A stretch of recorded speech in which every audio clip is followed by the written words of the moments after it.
My cell phone slipped right out of my hand and hit the floor with a thud. The screen still glowed, showing the picture. It was my daughter, Hope, in a wedding gown, smiling next to a man I barely knew. "Hope, did you get married?" "Yeah, Mama, yesterday."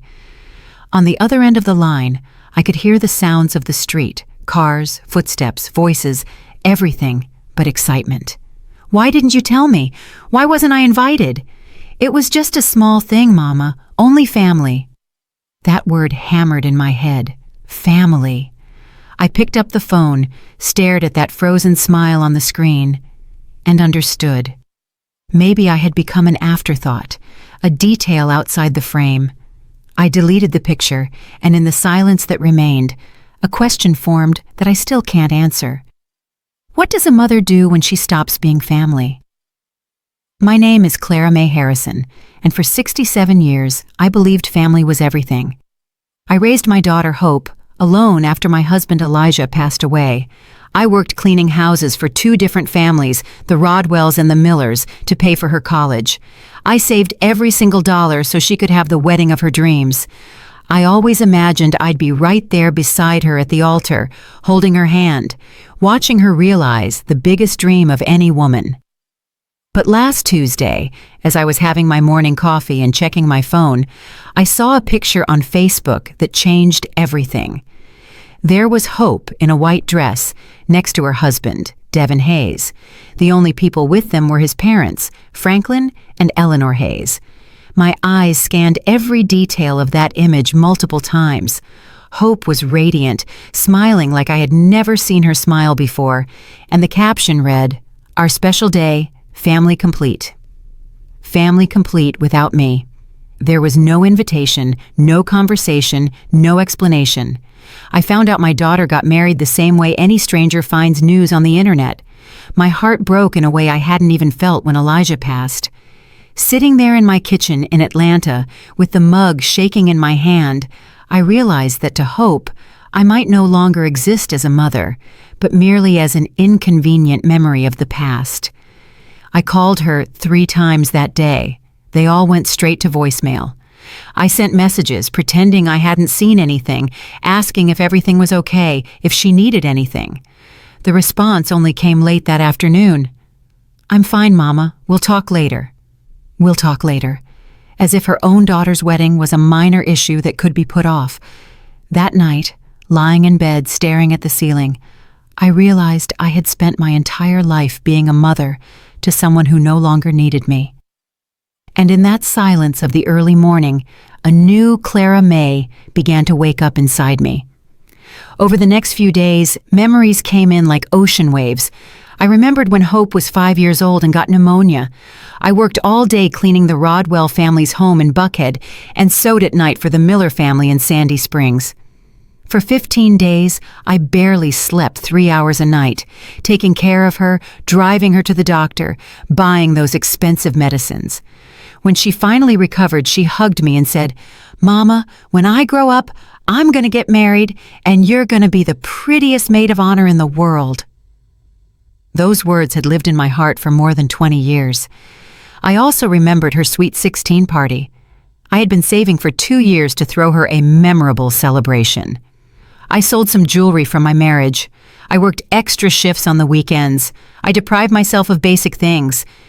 We rented the Magnolia Room in the Midtown neighborhood. I bought the most beautiful dress I could find. I hired a great DJ. I prepared all the soul food myself. That day, Hope told me I was the best mother in the world, that she would remember everything I had done for her forever. The guests commented that the love was visible in every detail of the party. I thought about the everyday sacrifices. The mornings I got up at 5 to make her breakfast before school. The afternoons I spent helping her with homework, even though I hadn't finished high school myself. The nights I stayed awake waiting for her when she was out with friends, worrying about her safety. The Sundays I brought a pot of collard greens and ham hocks to Auntie Dolores's house so Hope could spend time with her father's family. When she went to college to study business administration, I increased my work hours. I cleaned the Rodwell's house Monday through Friday, and on weekends, I worked catering social events, serving tables. I wanted her to focus only on studying, not worrying about money. Every time my knees ached after so many hours on my feet, or when my hands cracked from cleaning, I thought about the bright future Hope would have thanks to her education. During those college years, she began to change subtly. She didn't come straight home after class anymore. She had study sessions, group projects, extracurricular activities. On weekends, she went out with friends I didn't know to places that were completely foreign to me. When I asked about her day, the answers got shorter, more distant. "It was fine, Mama. I'll tell you later." But later never came. It was during her final year of college that she met Devin Hayes. The first time she mentioned him, I noticed a special light in her eyes. She talked about him constantly, how smart he was, how he came from a good family, how he had ambitious plans for the future. I was happy to see her happy, but I also felt a pang of something I couldn't identify then. It was as if Devin represented a world I didn't belong to, a future where there wouldn't be space for a mother who cleaned other people's homes. The first time Devin came over for dinner, I cooked baked mac and cheese, fried chicken, candied yams, cornbread, and sweet tea. I put in more effort than ever. I wanted to make a good impression. Devin was polite and courteous, but I noticed his eyes scanning our small home with an expression I couldn't decipher. Hope seemed nervous, constantly explaining things, as if she had to justify our way of living. "Your house is very nice, Mrs. Harrison," Devin said when he left. But there was something in his tone that made me feel like he had said the opposite. That night, Hope told me I had been too intense, asking so many questions about his family, his job, and his plans. "Mama, not everyone is like us, sharing their whole life in the first conversation." That was the first time I felt I was being viewed as a problem to solve. From then on, Devin's visits became less frequent.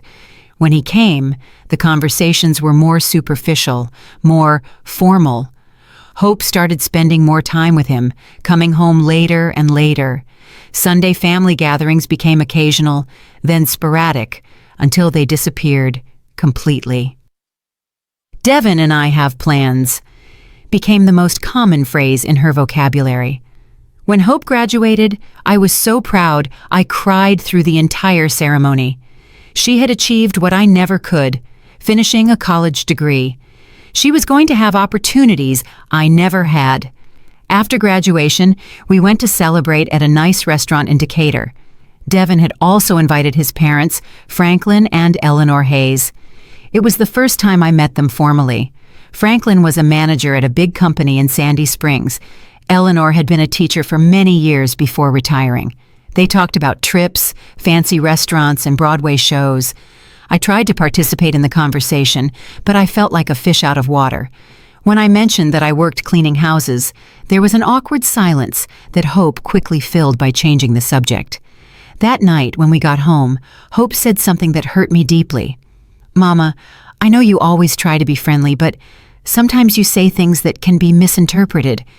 Devin's parents are very refined people." Refined? That word stuck in my mind. I wasn't refined. My love, my sacrifice, my dedication, they didn't count for anything compared to money and formal education. The following months were marked by increasing distance. Hope got a job at a big international company. Devin also had a good job. They started talking about getting their own place, renting an apartment together. I supported the idea, though my heart was breaking inside. "Young people need their space," I said, faking enthusiasm. When they finally moved into an exclusive part of Atlanta, I was still welcome, but with schedules and conditions. "Mama, you better call before you come over to see if we're around," Hope told me. The spontaneity of simply showing up to visit my daughter was gone forever. Now, I had to make an appointment, as if I were visiting a doctor or a dentist. The visits became more and more spaced out, first every week, then every 2 weeks, then once a month. When I went, the conversation mainly revolved around their jobs, their plans, their friends. I listened with interest, but they rarely asked about my life. It was as if I only existed for them, as if my only identity was being Hope's mother. During the holiday season last year, I noticed Hope and Devin had started spending more time with the Hayes family. Well, Devin's parents have really beautiful traditions, Hope explained, when I asked if they would come over for Christmas Eve dinner as we had always done. But next year, we'll host, right? Next year never came, or rather, it came without me. It was in February when Hope told me she and Devin were thinking about getting married. "That's wonderful, baby," I exclaimed, feeling a mix of joy and anticipation. I immediately started making mental plans: the church, the dress, the flowers, the food. "Have you set a date? How can I help?" "Mama, we want something simple," Hope said, but there was something evasive in her look. "Nothing too elaborate. Weddings aren't as complicated as they used to be." I nodded, though I felt a small disappointment inside. I had dreamed for years of helping to plan my only daughter's wedding. The months passed, and conversations about the wedding became vague and sporadic. When I asked about specific details, Hope always had the same answer. "We're still looking into it, Mama. I'll let you know as soon as we have something finalized." I started to feel like something wasn't right, but I didn't know what exactly. In May, I noticed Hope started posting more photos on Facebook. Pictures with Devin, with the Hayeses, at fancy restaurants, in places I didn't recognize. But when we saw each other in person, she told me very little about these events. It was as if she had two parallel lives, one she shared with me and one she lived in secret. It was early June when I started to suspect something was definitely going on. Hope canceled 3 dates in a row to see me, always with excuses about work or urgent commitments. When we finally met, she seemed distracted, nervous. I asked her directly if everything was okay with Devin, if there was a problem. "Everything is perfect, Mama," she said, not looking me in the eye. "It's just that we're so busy with work and other things. Those words resonated in my mind for days. What other things could be more important than including her mother in her life? The last time I spoke to Hope before discovering the truth was on a Sunday afternoon. I called to invite her to breakfast the following Tuesday. "I can't, Mama," she said. "I have a very important meeting that morning." That was odd, because Tuesday mornings had always been our special time since she was little. It was the only day of the week I didn't work at the Rodwell's house. "How about Wednesday then?" I insisted. "I don't know, Mama. Let me check my schedule and I'll call you back." But she never called me back, and I, as I always had, waited patiently for her call that never came. It was that Tuesday morning, exactly when I should have been having breakfast with my daughter, that I sat down in my kitchen with my coffee and a slice of pecan Danish. I logged onto Facebook to see photos of my neighbors and their grandkids, and I stumbled upon the image that would change my life forever. There was Hope, more beautiful than ever, in a simple but elegant wedding dress, smiling next to Devin in what was clearly a marriage ceremony. In the background were the happy faces of Franklin and Eleanor Hayes, dressed elegantly, posing as the only witnesses to that moment that should have been mine too. The photo description read, "Finally married, thank you to our families for making this day perfect." Our families in plural, but I didn't appear anywhere. I wasn't in the picture. I wasn't in the comments. I wasn't in that story that was supposed to include my entire life. I read every comment on that post. College friends congratulating, co-workers sending blessings, some distant relatives expressing surprise that they hadn't heard about the wedding. But no comment mentioned my absence. It was as if I had never existed in Hope's life, as if those 28 years of sacrifice and love had been completely erased from her personal story. I spent the rest of that day in a state of shock. I checked my phone over and over, hoping for a call, a text, an explanation. Nothing.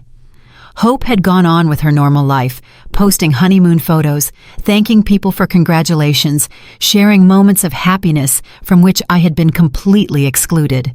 That night, lying awake and looking at the ceiling of my small bedroom, I understood something that hurt more than I imagined possible. My daughter hadn't forgotten to include me in her wedding. She had consciously excluded me. She had made a deliberate choice that I would not be part of the most important day of her life, And in that moment of painful clarity, I knew that my life, as I had known it until then, was over forever. But what Hope didn't know was that her mother, Clara May, had stored up much more than just pain during all those years of sacrifice. She had also stored a strength she herself didn't know she possessed, a dignity that had been dormant but never dead, and a capacity for decision that was about to change everything forever. The woman who got out of that bed on Wednesday morning was no longer the same woman who had patiently waited to be included in her daughter's life. She was a woman who had finally understood that some absences speak louder than any presence, and that sometimes the greatest love a mother can show is respect for her own dignity. In that silent pre-dawn hour in Atlanta, as the bells of St. Jude's Episcopal Church rang at 3 a.m., Clara May Harrison made the first completely self-directed decision she had made in nearly 30 years. If she was no longer welcome in Hope's life, then Hope would no longer be welcome in hers. But this story was just beginning, and what came next would change the lives of everyone involved in ways none of them could have imagined. The following days passed in a dense fog that prevented me from clearly seeing where my life was headed. Hope didn't call to explain, didn't show up at the house, didn't show any sign of remorse. She continued posting honeymoon photos from Cabo San Lucas, Mexico, as if nothing had happened, as if I were just another follower on her social media. Every new photo was a confirmation that I truly was no longer a part of her life. I tried to keep busy with household chores, with Wednesday Mass at St. Jude's, with talks with Mrs. Eleanor Rodriguez, my lifelong neighbor. But no matter how much I tried to hide it, the pain was always there, causing a deep ache in my chest, like a constant presence that made it hard to breathe. It was while sorting through old papers in the wooden trunk that had belonged to my mother that the memories came rushing back in full force. I found birth certificates, immunization records that I'd kept so carefully, and school report cards where Hope always got straight A's. I remembered every sacrifice. The early mornings sewing dresses for ladies in the neighborhood to pay for Hope's English classes. The times I ate nothing but toast and jam so she could have meat on her plate. The birthday gifts I saved for all year to buy. I recalled the times she came home crying because her friends had designer clothes, and I would go to the sweet Auburn Curb Market the next day to buy exactly what she wanted, even if it meant delaying the rent that month. Through all those years, Hope always had an excuse for not fully including me in her life. First, it was her studies, then work, then her boyfriend Devin, who didn't get along with mothers-in-law. I always accepted, I always understood, I always adapted to her schedule, her whims, her decisions. But now, looking back, I realized that I had become smaller and smaller in her life, occupying increasingly minimal spaces, until I reached the point of not even knowing she was getting married. The Hope I raised, the one I loved unconditionally, the one I always put first, had become a stranger who only shared crumbs of attention with me when it suited her. That Thursday afternoon, as I organized family photos into a shoebox, I found one that made me cry harder than I had cried in years. It was from Hope's confirmation ceremony. She was 8 years old. She wore a beautiful white dress that I had asked a local seamstress to make. In the photo, Hope was hugging me tightly and smiling with a pure, genuine happiness. I was smiling too, but now I could see in my eyes from that time something I had lost, the certainty that I was loved unconditionally by my daughter. I remembered that day perfectly. I had saved for 6 months for that celebration. I rented the Magnolia Room Hall. I invited the whole family. I prepared barbecue, potato salad, sweet tea, and a huge red velvet cake I specially ordered. Hope felt like a princess, running from table to table, introducing me to everyone as my mama, the most beautiful in the world. That night, when everyone had left, she helped me pick up the dishes and said, "Mama, when I grow up and have my own parties, you're always going to be the most important person. Always." Tears ran down my cheeks as I held that photograph. What happened to that little girl who promised me I would always be the most important person? When did I become so insignificant that I didn't even deserve to be present at her wedding? I continued looking through the photos and found another one that hurt just as much. Hope at 15, the day of her Sweet 16 party. We had rented a hall in the Midtown neighborhood. There was a DJ, food for 150 people, and a live band for the waltz.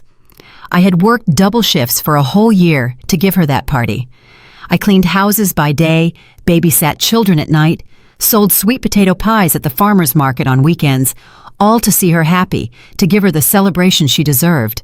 In that photo, Hope and I were dancing together, mother and daughter, during one of the songs.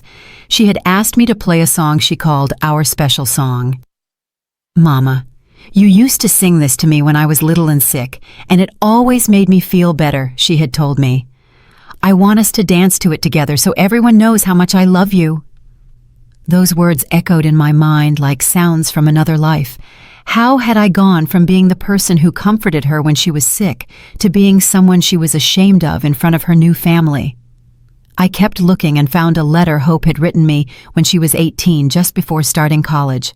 She had written it on pink paper with careful handwriting, full of little drawn hearts in the margins. It read, "Dearest Mama, tomorrow I start a new stage in my life, but I want you to know that nothing I achieve will be possible without everything you have done for me. You are my hero, my role model, the bravest woman I know. When I grow up, I want to be a mother like you, loving, sacrificial, who always puts family first. I love you with all my heart, and you will always be the most important person in my life. Your loving daughter, Hope." I read that letter 3 times before I could believe what I was reading. This was the same person who had just excluded me from the most important day of her life. The same one who had promised me I would always be the most important person. I sat on my bed with the letter shaking in my hands and cried like I hadn't cried since the day I buried Elijah. I cried for the girl who wrote those words and for the woman she had become. I cried for all the dreams I had about being the mother of the bride. I cried for all the times I imagined helping her choose the dress, organizing the bridal shower, walking her down the aisle. I cried for the mother-daughter relationship I thought we had, which apparently only existed in my imagination. After the crying came the rage, a rage I had never felt in my 67 years. How dare she treat me like this after everything I had done for her? How could she be so cruel, so ungrateful? I had sacrificed my youth, my social life, my own dreams, all for her. I had worked until my bones ached so she could have opportunities I never had. And this was how she repaid me, with humiliation, exclusion, and oblivion. But after the rage came something worse. Shame. I started asking myself if somehow it was my fault. Had I been too intense, too clingy, too unsophisticated for Hope's new, refined life? I remembered the faces of Franklin and Eleanor Hayes when they met me. That subtle expression I hadn't been able to interpret then, but that I now understood clearly. Pity mixed with discomfort. To them, I was the embarrassing mother-in-law who had to be tolerated, not accepted. I got up from the bed and looked at myself in the vanity mirror. There was Clara May Harrison, 67 years old, gray hair, hands rough from so much work, wrinkles around my eyes that spoke of years of worry. I wasn't elegant like Eleanor Hayes. I hadn't traveled the world. I didn't speak any other languages. I didn't know about fine wines or theater.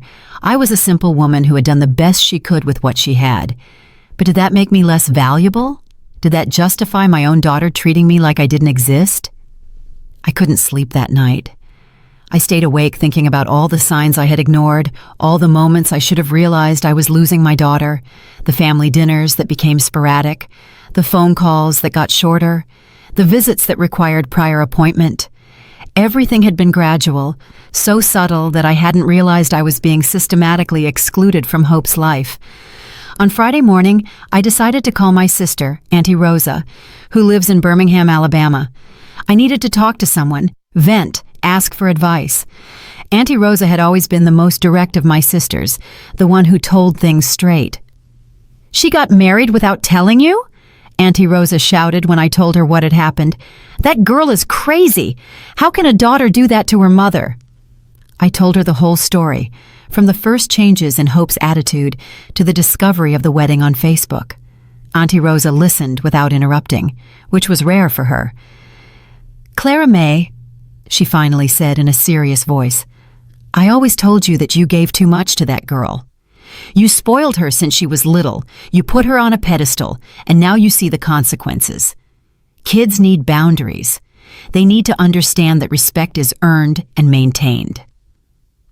Her words hurt because I knew they contained some truth. I had always indulged Hope. I had always given in to her tantrums. I had always put her needs before mine, but I had done it out of love, because I wanted her to have everything I couldn't have. "So what am I supposed to do now?" I asked, sobbing. "Now you're going to do what you should have done years ago. You're going to live for yourself," Auntie Rosa replied firmly.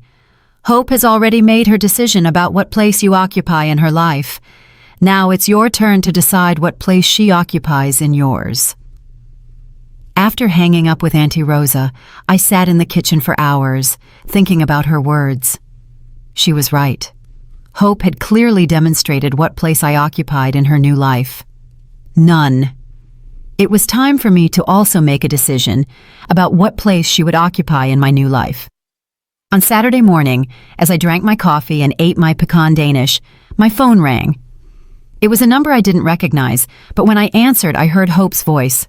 "Mama, how are you?" she asked in a cheerful voice, as if nothing had happened. "Guess what? We're back from our honeymoon. Cabo was amazing. Devin and I want to stop by this afternoon to tell you everything." To tell me everything. After 2 weeks of silence, after excluding me from her wedding, now she wanted to tell me everything, as if I were a casual friend she was catching up with about her vacation. "What time are you planning to come?" I asked. "Around 5. We'll bring pictures and some gifts we bought you." Gifts. As if cheap souvenirs from Cabo San Lucas could compensate for the greatest humiliation of my life. "All right," I said. "I'll be here." After hanging up, I stood there with the phone in my hand, feeling a mix of emotions I didn't know how to manage. Part of me was happy to finally see my daughter, to be able to hug her and tell her how much I had missed her. But another part of me, a part that grew with every passing hour, was furious at the coldness with which she had treated me, at the casual way she assumed everything would be fine after what she had done. I spent the rest of the day cleaning the house, making sweet tea, buying fresh pecan Danish from the local bakery. It was what I always did when Hope came to visit.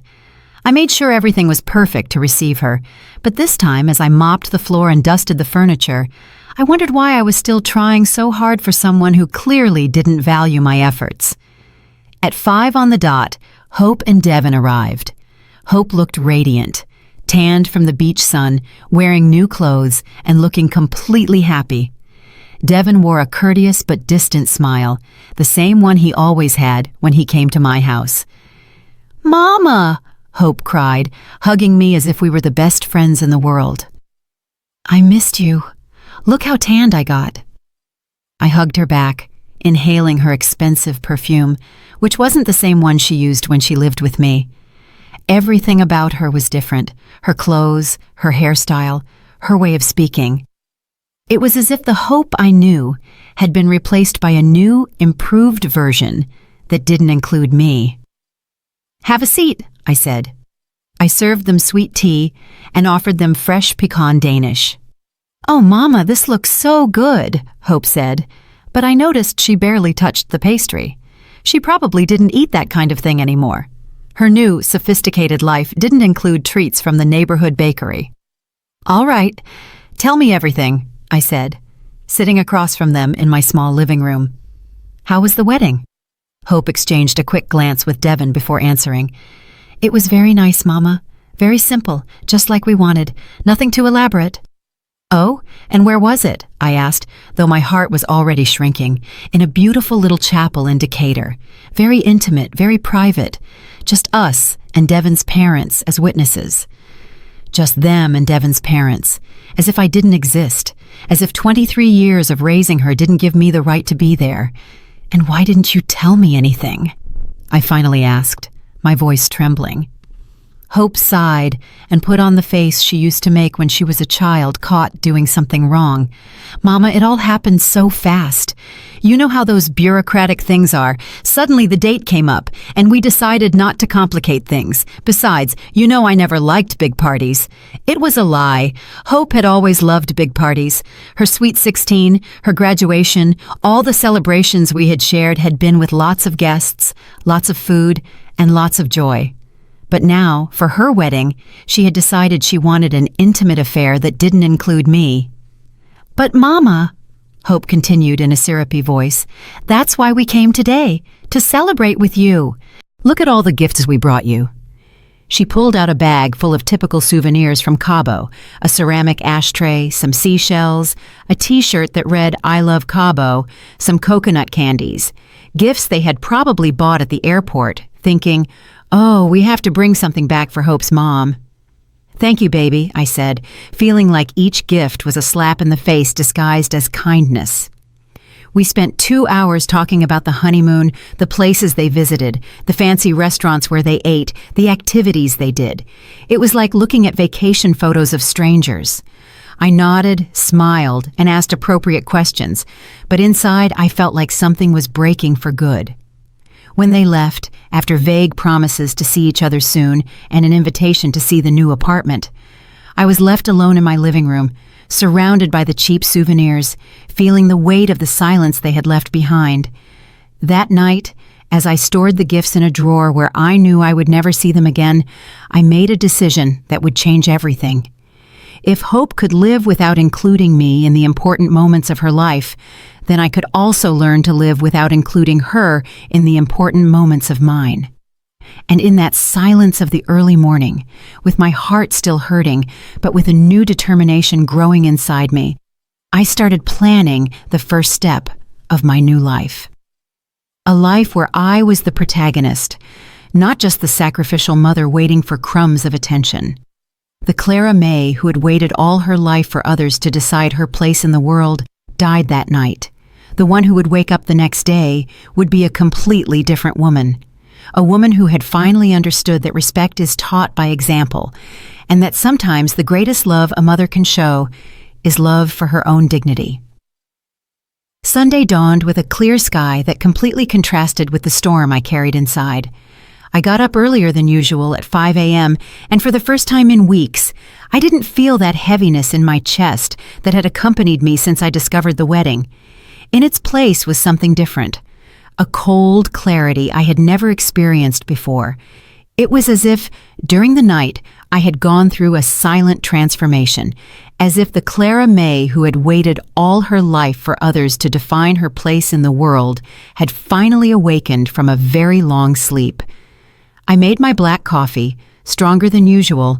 I needed my mind to be completely clear for what I was about to do. I sat down at the kitchen table where I had eaten breakfast for the last 15 years, where I had waited for so many calls from Hope that never came, where I had planned special meals for visits that were canceled at the last minute. But this morning, that table no longer represented waiting or disappointment. It represented the place where Clara May Harrison was going to make the most important decision of her life. I took out an old notebook where I used to write down Hope's doctor's appointments when she was little, important school dates, and her friends' birthdays.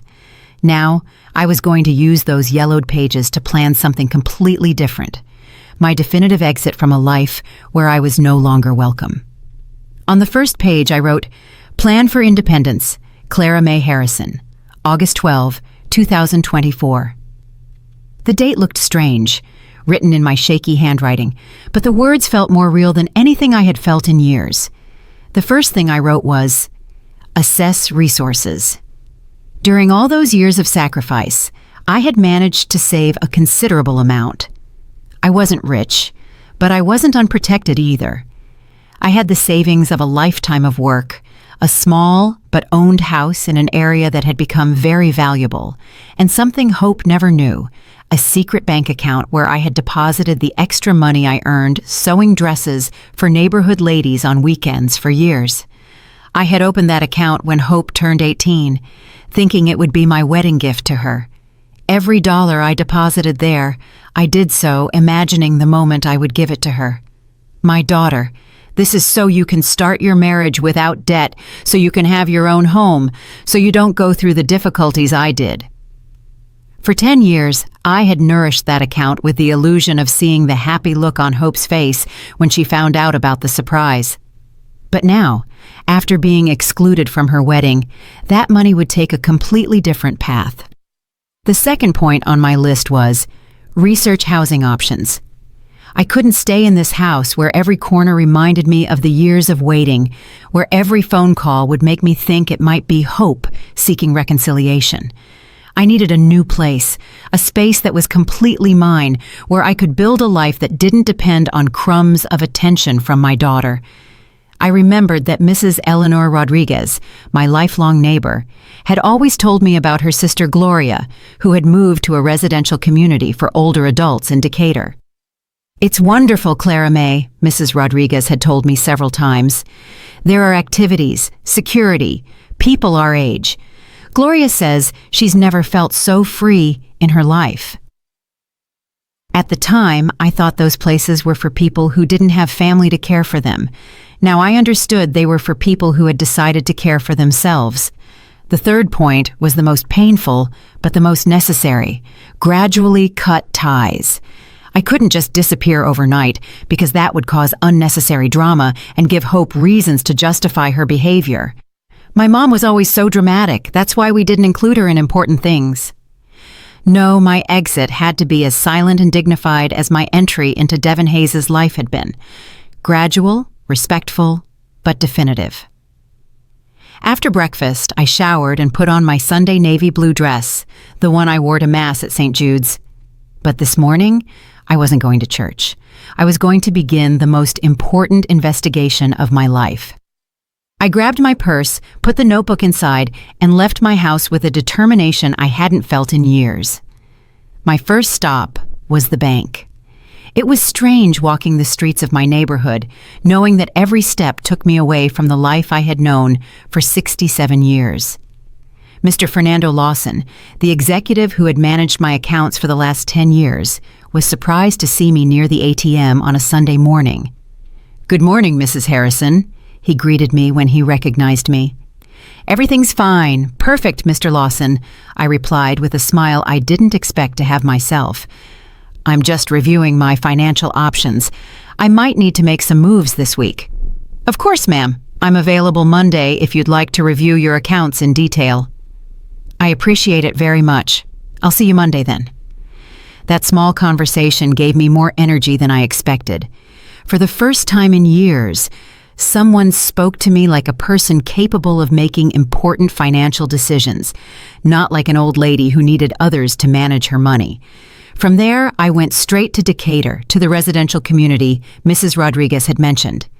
It was called the Legacy at Peachtree, and as soon as I got off the bus, I could see why my neighbor's sister liked it so much. It was a beautiful, clean place with well-kept gardens and an atmosphere of tranquility I hadn't felt in years. The receptionist, a very kind woman named Patricia, welcomed me with a genuine smile when I explained I was interested in seeing the facilities. "I'm glad you came," she said enthusiastically. "We just happen to have 2 very nice apartments available. Would you like a full tour?" For the next 2 hours, Patricia showed me every corner of the Legacy at Peachtree. The apartments were small but comfortable, perfect for one person. They had a living dining room, 1 bedroom, a full bathroom, and an equipped kitchenette. What I liked most was the balcony overlooking the gardens, where I could imagine myself drinking my coffee in the mornings and watching the sunset in the evenings. "We have lots of activities," Patricia explained as we walked through the common areas. "On Mondays, we have a yoga class, Tuesdays are for knitting and crafts, Wednesdays are Mass in the internal chapel, Thursdays are ballroom dancing, and Fridays are movie nights. On weekends, we organize excursions to different places: Savannah, Charleston, Asheville." Every activity she mentioned sounded like something I might enjoy, things I had never done because I was always waiting for Hope's schedule availability. "And are the people who live here happy?" I asked. "Look, Mrs. Harrison," Patricia told me honestly, Most of our residents come here after complicated family situations. Some have lost their partners, others have children who live far away, others simply decided they wanted to live with more independence. At first, many arrive sad, nostalgic, but after a few months, you see them, and they seem like different people. Happier, more active, how should I put it, more alive. Her words resonated deeply with me. More alive. How long had it been since I truly felt alive? How many years had I spent simply existing, waiting for my daughter to include me in her life? What are the requirements to live here? I asked. Patricia explained the whole process. I had to be over 60 years old, check. Have stable income to cover the monthly fee. I had savings for several years. And pass a basic medical evaluation to ensure I could live independently. My health was excellent. The monthly cost included maintenance, security, activities, and basic utilities. It was a considerable amount, but perfectly manageable with my savings. How long does the admission process take? I asked. If you bring all the documents this week, we could have everything ready in 2 weeks, Patricia replied. Are you interested in any of the apartments you saw? I looked again toward the balcony of the apartment I liked most, the one that faced the garden where I had seen several residents chatting animatedly under the shade of a big tree. In that moment, I made a decision that surprised even me with how quick and clear it was. I'll take the one with the balcony facing the gardens, I said without hesitation. Excellent decision, exclaimed Patricia. That's one of the most requested. Here's the list of documents you need to bring and the contract for you to review carefully. I returned home that afternoon with a feeling I hadn't experienced in years, genuine hope. Not the hope that hope would change, not the hope that things would go back to how they were, but the hope of a new life that depended solely on my own decisions. That night, instead of watching TV as I did every Sunday, I dedicated myself to organizing my documents, birth certificate, proof of income, bank statements, identification. It was strange preparing paperwork to start a new life at 67, but every document I organized made me feel more certain of my decision. On Monday morning, I went to the bank exactly at 9 a.m. when they opened. Mr. Fernando Lawson greeted me with the same professional courtesy as always, but when I explained that I needed to make some major moves in my accounts for a personal investment, I noticed a respect in his eyes that I hadn't seen before. Mrs. Harrison, I'm delighted to hear you're making proactive financial decisions, he said as he reviewed my bank statements. I see you've been very disciplined with your savings all these years. You have very solid resources. Hearing those words filled me with a confidence I didn't know I had. For so many years, I had lived with the mindset that I was a person of limited resources, someone who depended on the charity of others. But the reality was that I had worked hard, saved diligently, and built a solid financial foundation without anyone's help.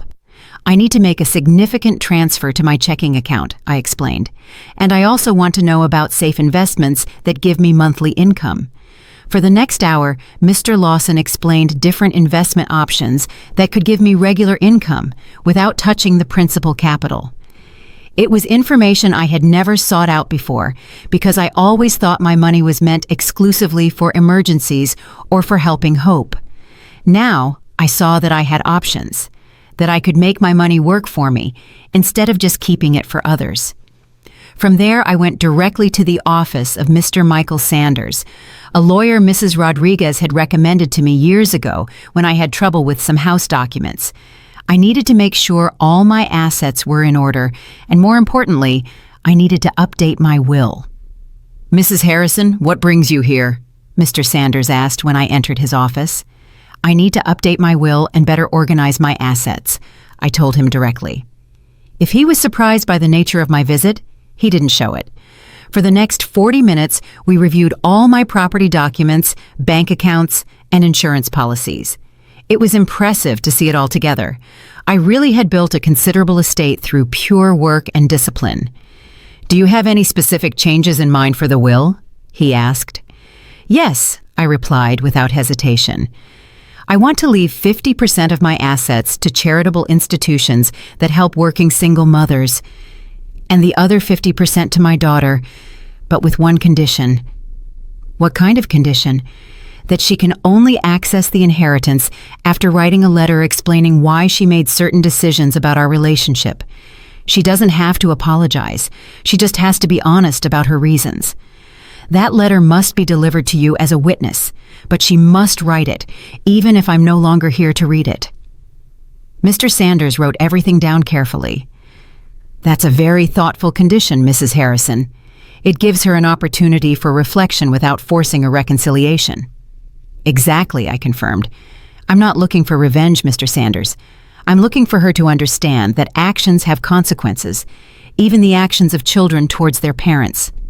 When I left the lawyer's office, I felt like a completely different person. I had taken total control of my financial situation, secured my future, and established clear boundaries for my relationship with Hope, even after my death. The following days passed in a flurry of activity that kept me busy and focused. I hired a moving service to assess my belongings. I decided to keep only the essentials: clothes, some small furniture, important photos, objects with real sentimental value. Everything else would be donated or sold. The hardest part was deciding what to do with Hope's things that I still kept in her room: school trophies, books, clothes she had left when she moved out. I finally decided to carefully pack everything in labeled boxes and leave them in a storage unit I rented near her apartment. If she ever wanted them, she could pick them up. If not, eventually. During that week, Hope called me twice. The conversations were courteous but distant on both sides. She told me about her new job, her plans to decorate the apartment, the dinners she had with the Hayeses. I listened politely, asked appropriate questions, but I didn't share anything about my own plans. For the first time in years, I had important secrets that did not include my daughter. "Is everything okay, Mama?" she asked on the second call. "You sound different." "Everything is perfect, baby," I replied with complete honesty. "I'm just organizing some things at the house. You know how it is." "Do you need help with anything?" The question would have thrilled me before. Now it simply confirmed that Hope still saw me as someone who needed help, not as someone capable of solving her own problems. "No thank you, baby. Everything is under control." On Friday of that week, I got the call from Patricia at the Legacy at Peachtree. My application had been approved, and I could move in the following Monday if I wanted. That night, alone in my house, surrounded by packed boxes and furniture covered with sheets, I didn't feel sadness or nostalgia. I felt something I hadn't experienced in decades: the excitement of starting something new. On Saturday morning, as I had my last coffee at the kitchen table where I had planned so many special meals for Hope, my phone rang. It was her. "Mama, Devin and I want to invite you to dinner tomorrow, Sunday. We're going to try out the new dining room at the apartment." It was the invitation I had waited for months. They finally wanted to include me in something, show me their new home, treat me like a part of their life. But it was too late. "Oh, baby, that's a shame," I replied in a serene voice. "I already have plans for tomorrow." "Plans? With who?" "With some new friends. We're going on a little day trip to Lake Lanier." It wasn't a lie. The residents of the Legacy at Peachtree had a trip scheduled for Sunday, and I had already signed up. "But Mama, we can change it to another day. It's important to us that you see our home." "Thank you, baby, but I'm already committed. Maybe another time, when I have more time." There was a long silence on the other end of the line. Hope was not used to me having plans that didn't involve waiting for her. "Well, okay, we'll organize something later." "Sure, baby. Have a wonderful dinner." When I hung up, I stayed seated in that familiar kitchen for the last time, smiling with deep satisfaction. For the first time in my life, Hope had had to adjust to my schedule instead of me adjusting to hers. It was a small change, but it symbolized a much bigger transformation. Clara Mae Harrison had stopped being a woman waiting to be included and had become a woman who had her own life, her own plans, her own happiness. On Sunday night, after returning from a beautiful day trip to Lake Lanier, where I had met 3 lovely women who would become my new neighbors, I packed my last personal belongings. The move would be early Monday, and by noon, I would be settled in my new home. That last night in the house where I had raised Hope, I didn't cry or feel nostalgic. Instead, I felt a deep gratitude towards the woman I had been and a genuine excitement for the woman I was becoming. I had made the bravest decision of my life, choosing my own happiness over waiting for the approval of others. Early Monday, as the movers loaded my few belongings, I looked one last time at every room in the house. In Hope's bedroom, now completely empty, I whispered a silent farewell. Thank you for teaching me that true love sometimes means knowing when to walk away. The Clara May who walked out of that house that Monday morning was a completely new woman. A woman who had learned that dignity is not negotiable, that respect is taught by example, and that it is never too late to start over when you make the right decision. As the moving truck drove away toward Decatur, toward my new life at the Legacy at Peachtree, I sat in the passenger seat, smiling toward the future. For the first time in 67 years, I didn't know exactly what awaited me, and that uncertainty felt like the most beautiful freedom in the world. My first week at the Legacy at Peachtree passed like a beautiful dream I didn't want to wake up from.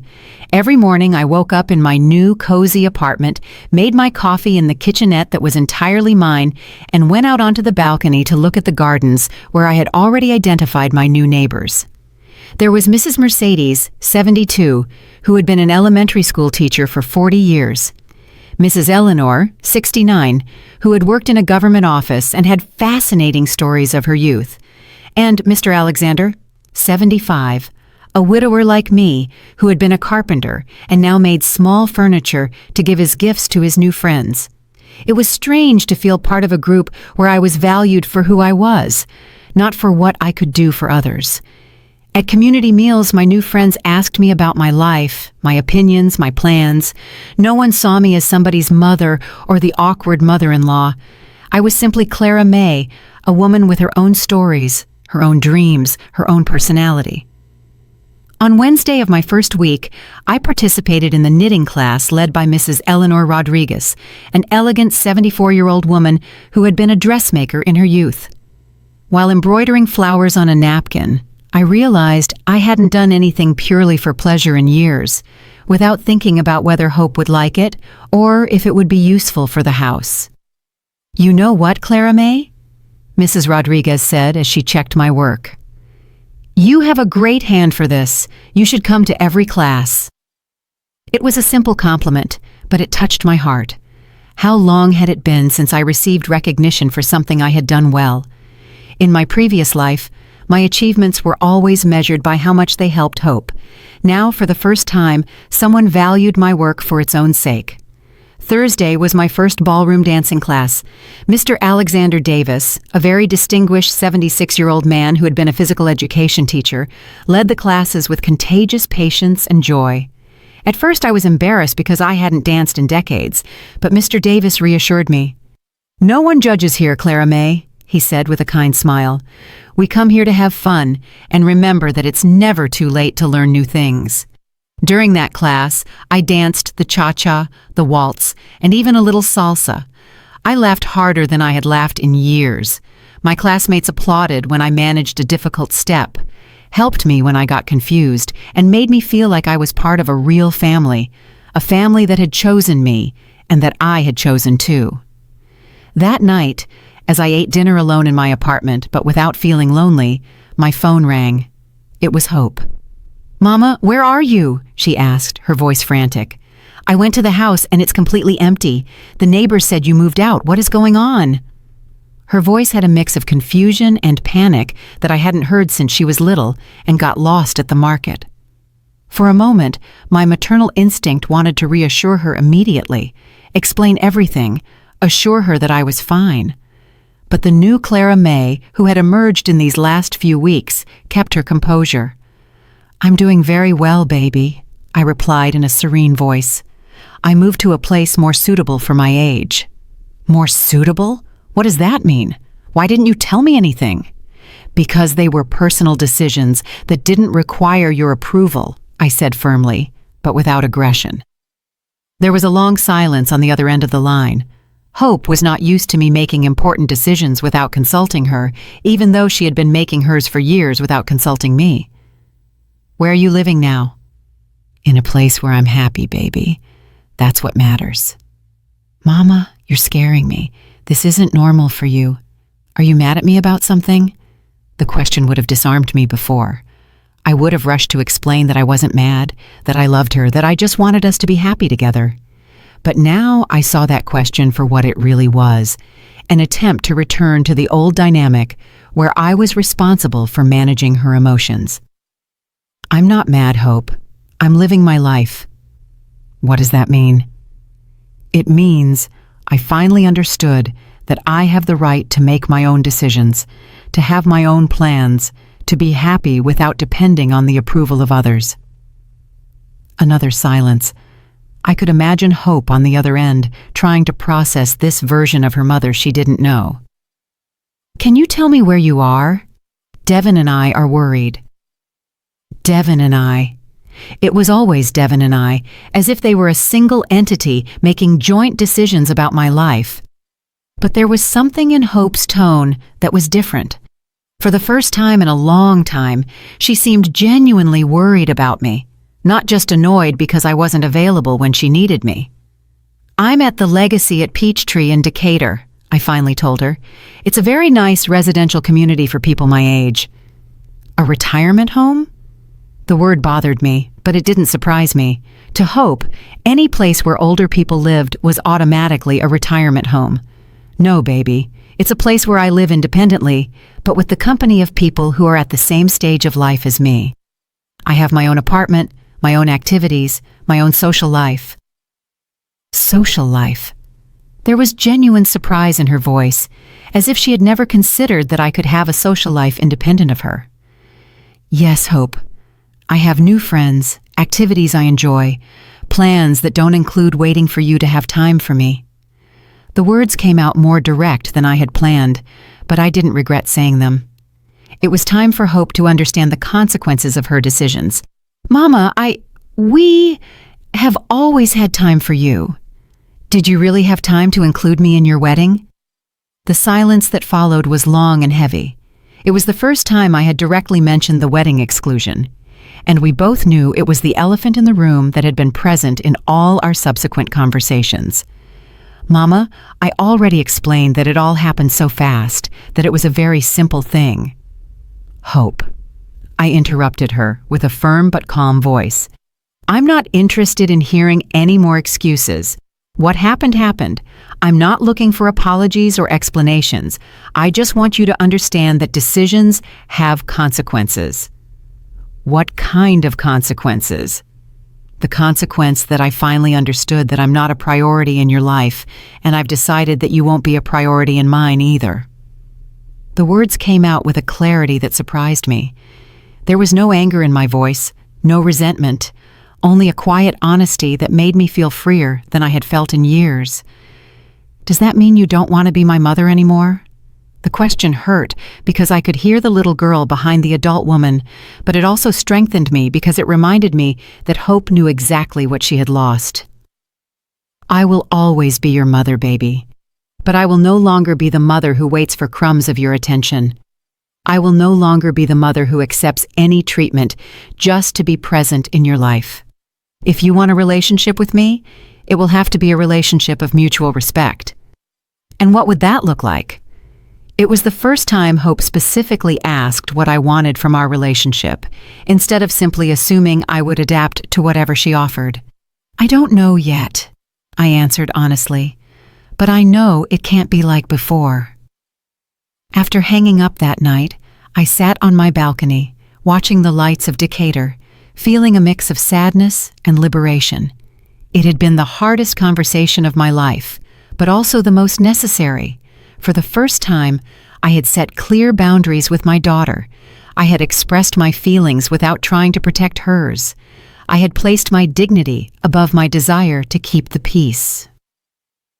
The following days passed without news from Hope, and for the first time, her silence did not cause me anxiety. I was too busy discovering my new life to worry about interpreting her lack of communication. On Friday, I participated in the weekly excursion to downtown Atlanta, where we visited the Georgia State Capitol and ate at a traditional soul food restaurant near Centennial Olympic Park. On Saturday, I went to the yoga class for the first time in my life and discovered that my body was more flexible than I thought. On Sunday, after Mass at the chapel at the Legacy at Peachtree, I was returning to my apartment when Patricia, the receptionist, stopped me. "Mrs. Harrison, you have visitors," she said with a smile, "a young couple who say they're family." My heart sped up a little, but not with the anxiety of before. It was more curiosity to see what Hope and Devin wanted. I found them in the visitors' lounge, sitting together on one of the elegant sofas. Hope looked nervous, almost fragile, very different from the confident, successful woman she had been in our last encounters. Devin looked uncomfortable, as if he would rather be anywhere else. "Mama," Hope said, standing up when she saw me, "thank you for seeing us." It was strange that she thanked me for seeing them, as if she finally understood that she could no longer simply appear in my life uninvited. "Have a seat," I said, taking the chair across from them. "How are you?" "We're fine," Hope replied, though her voice suggested otherwise. "We wanted to come and see where you're living, to make sure you're comfortable." I looked around the visitors' lounge with its elegant furniture, its well-kept plants, its large windows that let in a lot of natural light. Then I looked at them, this young couple who had come to make sure I was comfortable, as if they had any right to approve of my life decisions. "As you can see, I'm very comfortable," I said with a genuine smile. "This place is perfect for me." "Yes, it looks very nice," Devin admitted, speaking for the first time. "It must be expensive, though."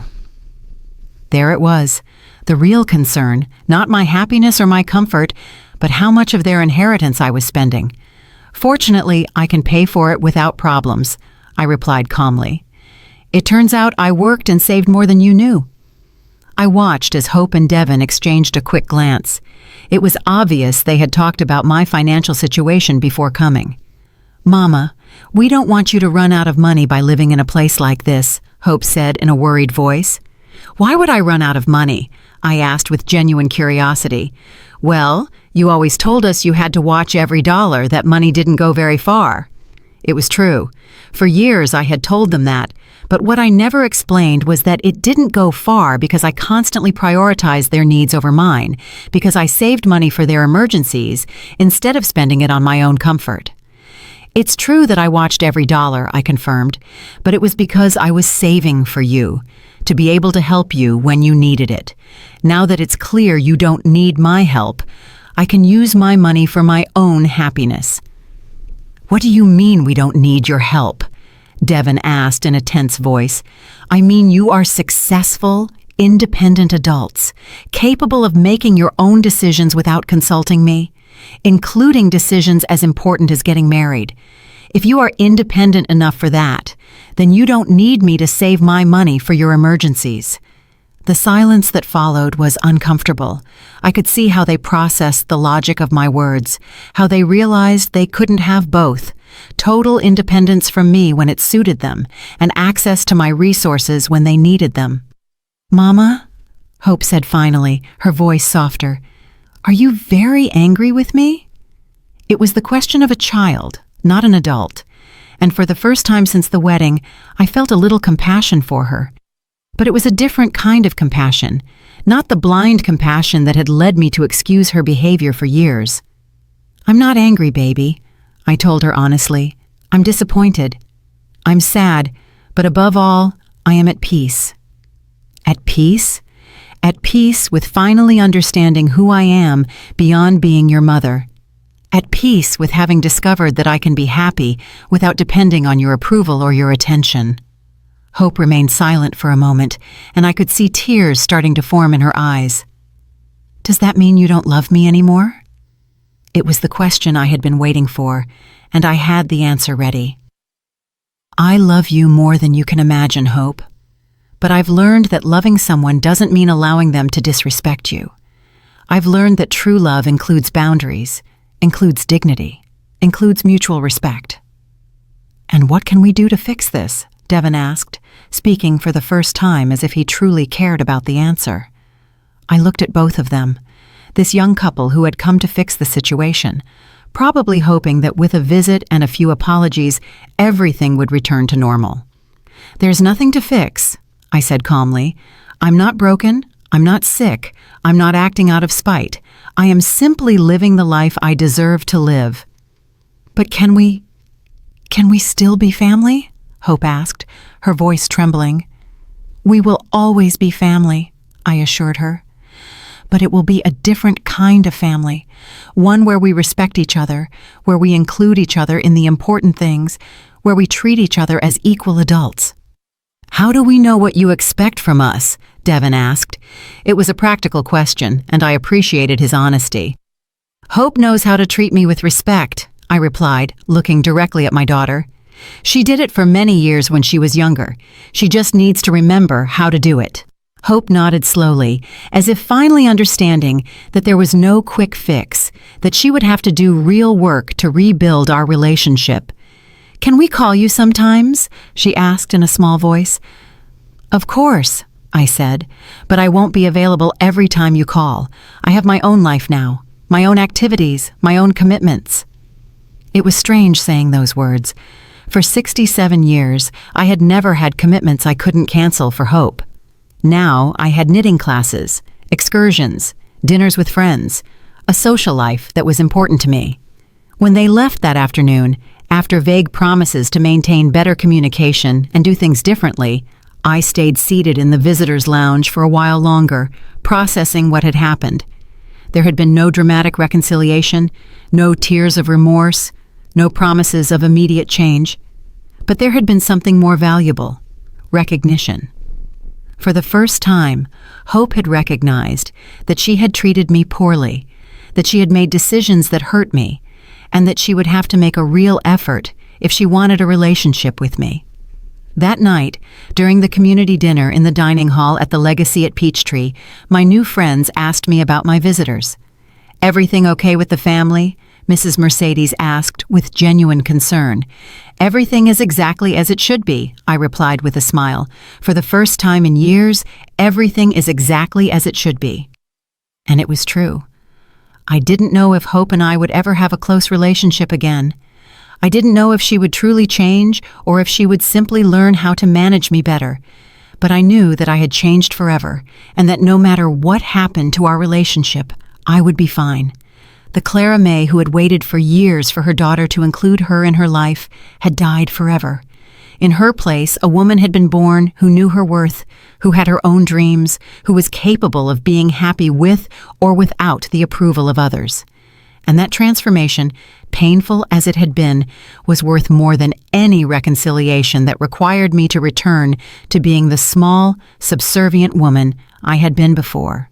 For the first time in my life, I was free, and that freedom felt like the most beautiful gift I had given myself. Today, 6 months later, I wake up every morning in my small but cozy apartment. I look out the window and see a different world. It's not a world without pain, but it's a world where I choose who is part of my story. I tend to my plants on the patio. I read the books I always wanted to read. I frequent the new chapel, where no one knows me as Hope's mother. I am simply Clara May Harrison, a 67-year-old woman who is learning to live for herself after decades of living exclusively for others. Sometimes I get calls from unknown numbers that I know are Hope trying to reach me through other people's phones. I hear her voice on the answering machine, always crying, always apologizing, always promising she will change. But some exclusions cause pain too deep to be healed just with words. Some rejections are too final to be forgiven with simple remorse. Hope had the opportunity to include me in the most important moment of her life, and she chose to leave me out. Now I choose to leave her out of my new life. During these months, I've learned that the loneliness I feared doesn't exist when you live in peace with yourself. My days are filled with activities that nourish my soul: knitting classes with Mrs. Rodriguez, Thursday dances with Mr. Davis, weekend excursions where I discover parts of Georgia and the South that I had never visited. At community dinners, my friends listen to me attentively when I tell stories of my youth, when I share recipes I learned from my mother, when I give my opinion on the daytime soaps we watch together in the afternoons. Yesterday at the grocery store, a lady recognized me and told me that Hope was offering a reward for anyone who knew my whereabouts. I smiled politely and replied that sometimes people find each other when they are ready to find each other. I don't feel rage. I don't feel vengeance. I don't feel hatred. I feel only the peace of someone who made the right decision at the right time. Hope learned in the most painful way possible that mothers also have feelings, that love has boundaries, and that some doors once closed never open again. Last week, I received a very formal letter delivered by a lawyer. It was from Hope, typed, with no tears to smudge the ink, no shaky handwriting of emotion. In that letter, my daughter explained with a coldness that surprised me her reasons for excluding me from the wedding. She said it had been a practical decision, that the Hayes had insisted on a small ceremony, that they hadn't wanted to hurt my feelings, but hadn't wanted to create conflicts with her new in-laws either. I read that letter 3 times before fully understanding what I was reading. Hope had reduced the most painful moment of my life to a practical decision. She had turned my exclusion into a matter of family diplomacy. There was no recognition of the harm she had caused me. There was no understanding of the sacrifice it had been for me to raise her alone. There was no gratitude for the years of unconditional love I had given her. That letter confirmed something I already knew in my heart. The hope I had raised, the girl who promised me I would always be the most important person in her life, had disappeared forever. In her place was a woman who viewed our relationship as a social obligation that could be managed with efficiency, not as a sacred bond that deserved care and respect. I put the letter away in a wooden box, along with some old photographs that had resisted time. Not out of spite, but because some words only need to be read, not answered. A mother's love doesn't end, it just changes form. My love for Hope transformed into something different. Respect for my own dignity, care for my own happiness, protection for my own peace. This morning, as I water the plants on my patio and watch the sun rise over Decatur, I think of all the women who, like me, have spent their lives waiting to be valued by others. I think of the mothers who sacrifice their dreams for children who later see them as awkward burdens. I think of the grandmothers who babysit for children who then tell them they're interfering too much. I think of all of us who learned that our worth depended on how much we could give to others, never on how much we deserved to receive. To all those women, I would tell them what I now know. It's never too late to choose your own happiness. It's never too late to set boundaries. It's never too late to decide that you deserve respect, that you deserve consideration, that you deserve to be treated as the valuable person you have always been. The freedom I feel now was not born of punishing Hope, but of freeing myself. It was not born of revenge, but of self-respect. It was not born of hatred, but of the self-love that had been dormant for too many years. Last night, after community dinner, Mrs. Mercedes asked me if I ever regretted making this decision. "Don't you miss your daughter?" she asked, with the kindness of someone genuinely concerned about my well-being. "I miss the daughter I thought I had," I replied honestly, "but I don't miss the relationship we actually had, because that relationship was slowly killing me." It is the purest truth I have ever spoken. For years, I lived a fantasy where I believed Hope loved me the same way I loved her. The reality is that to Hope, I was a convenience when she needed me, and a nuisance when she didn't. Accepting that reality was painful, but it was also liberating. Today, I write these words from my patio with the sound of the community garden fountain in the background, with the scent of the bougainvillea I planted last week, with the certainty that I chose the right path. I don't know what the future holds, but I know it will be a future where my happiness will not depend on the decisions of others. Sometimes the greatest acknowledgement is the silence one chooses to maintain. And in that silence, Clara May Harrison finally found her voice, her strength, and her peace. Did you like the story, and which city are you listening from? Let's meet in the comments. If you liked the story, you can support me by sending a super thanks so I can keep bringing more stories like this. Thank you so much for your sweet support. I'm looking forward to your comments on the story. On the screen, you can see 2 new life stories that I highly recommend. There's so much more on my channel. Don't forget to subscribe. See you in the next life story. With love and respect.